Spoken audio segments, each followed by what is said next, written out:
Trump hopes to woo red state Dems to get them on his side in tax reform debate. How will lawmakers handle their Obamacare repeal and replace promise?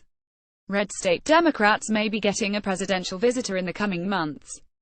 President Trump is looking to potentially court Democrats who live in states where he won the presidential election, and HES looking for consensus on one issue in particular. Trump is looking for an easier win on tax reform, and going across party lines may be part of the push to make that happen. As the New York Times' Julie Hirschfield Davis reported, a Trump visit is a little bit of courting and a little bit of pressure, but in the end it's about getting an agenda item checked off Trump's growing to-do list. His agenda has been stalled. They've had trouble getting to 50 among Republicans. Mitch McConnell acknowledged that. And so increasingly there is a knowledge that help's going to have to go after some of these Democrats in states that Donald Trump won in 2016, in Montana, in Indiana, in places like that, Davis said. We may see him starting to travel to some of those places and target those senators by name as soon as this month.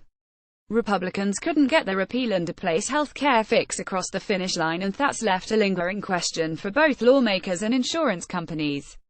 What will this White House, a Republican-run Congress, and insurers do about Obamacare? Perry Bacon from 538 breaks down the uncertainty about Obamacare and the future of healthcare over this next month and a half. Well, be curious to watch how Trump, Tom Price, handle the Obamacare exchanges and on the law overall, and how insurance companies react to them, Bacon said. Ultimately, the insurance companies are nervous right now, and sort of withdrawing from Obamacare, and it'll be interesting to see if the president says, basically, let the law fail, or if he now works to execute it and implement it and make it work better.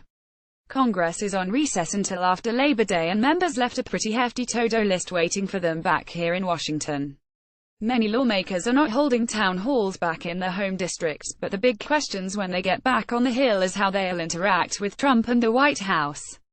We've already seen some GOP members of Congress are feeling more comfortable pushing back against the administration. As Karen DeMichian of The Washington Post explains, that tone of taking on Trump may come back stronger in September.